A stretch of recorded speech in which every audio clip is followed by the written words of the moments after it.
হাসান বসরি রহমতুল্লাহ তিনি 120 জন সাহাবীকে দেখছেন। সেই হাসান বসরি রহমতুল্লাহ নিজেকে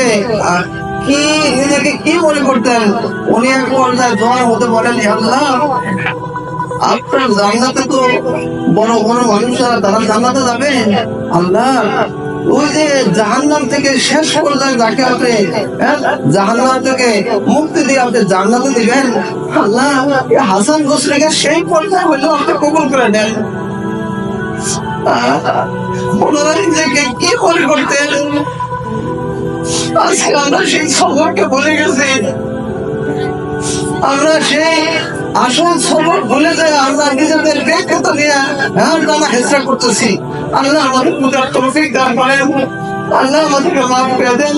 সেই হাসান বসরি রহমতুল্লাহ উনি এক গোলামকে জিজ্ঞাসা করলো, হে গোলাম তোমার নাম কি? গোলাম বলে, হুজুর গোলামের কোনো নাম হয় না, মালিকের যে নামে ডাকে সেটাই গোলামের উত্তম নাম। তো হাসান বসরি আশ্চর্য বললেন যে কে নিজের নামটা সে বলতে চান না। পরে আমার জিজ্ঞাসা করে, হে গোলাম তুমি কি খানা খাইতে পছন্দ করো? তো গোলাম উত্তর দিল, হুজুর গোলামের কোনো পছন্দনীয় খানা হয় না, মালিক যে খানাটা এইটাই গোলামের উত্তম খানা। উনি আরো আশ্চর্য হয়ে গেলেন। আমার জিজ্ঞেস করলেন, হে গোলাম তুমি কি পোশাক করতে পছন্দ করো, আমি তোমাকে নতুন পোশাক দেব।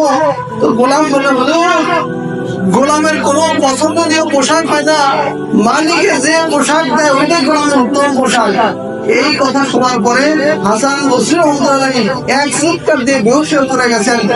উনি হুঁশ ফেরত আসার পরে বললেন, হে গোলাম আমি তোমাকে আল্লাহর জন্য আজাদ করে দিলাম।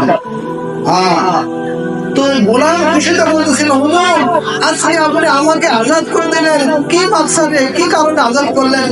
হাসান বসরি রহমতুল্লাহ বললেন যে, হে গোলাম আজকে আমি তোমার কাছে আল্লাহ তাকে গোলামি কেমনে করতে হয় এই সবক হাজির করলেন।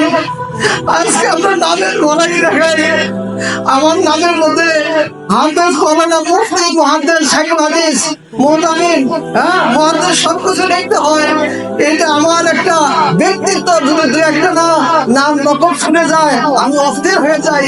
আসলে আমার আম্মা কি আমাকে এই এতগুলো রকমের নাম রাখছিল?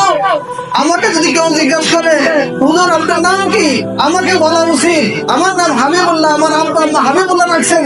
কিন্তু তা না, আমার নামের সাথে আরেক মিলে শাইখুল হাদিস মুফতি মুহাদ্দিস পীরে কামেল গাউস কুতুব সব কিছু লিখতে হবে। দু একটা ছুটে গেলে আমার চেহারা কালো হয়ে যায়। আসলে সত্যি আমি নাকি মানুষ আমার সাথে আজব করতে পারলাম কিনা আমার একটু ফিকির করা দরকার। আমার সামনে খানা এত আইটেম আসে, আমি একটু ফিকির করি না, আল্লাহ আপনি যে আমি পদ্মার ইলিশ খাইতেছি, যে পদ্মার ইলিশ আমি খাইলাম, এই পদ্মার ইলিশ আমাকে খেয়াল করলো, এই পদ্মার ইলিশ এই নিয়ামত আমার সামনে আসলো, একটু খেয়াল করার দরকার ছিল। আশাবাদী হাবিবুল্লাহ শীর্ষস্থানীয় খলিফা ছিলেন শাহ আব্দুল গনি ফুলপুরি রহমতুল্লাহ, যিনি 12 বার হুজুর পাক স্বপ্ন দেখছেন। সেই আব্দুল গনি ফুলপুরি রহমতুল্লাহ উনি বলেন, যখন আমি খানা খাইতে থাকি আমি উপলব্ধি করি যে আল্লাহ আমাকে বলতে থাকেন, হে আব্দুল গনি তুমি আমার হাতে খানা খাও। যদি আমি ডাল রুটি খাইতে থাকি আমি উপলব্ধি করি আল্লাহ আমাকে বলতে থাকেন তুমি আমার হাতে খানা খাও। ওনারাও খানা খাইতেন, আমরাও খানা খাই, 8, 10, 20 আইটেম সামনে আসে, কিন্তু ওই যে শুকরিয়ার মনোভাব আমার থেকে ছুটে গেছে। আমি এটা ভালো লাগে না, এটা ভালো না, এটা আমার না না না এটা আমার জন্য উপযুক্ত, এটা আমার জন্য উপযুক্ত।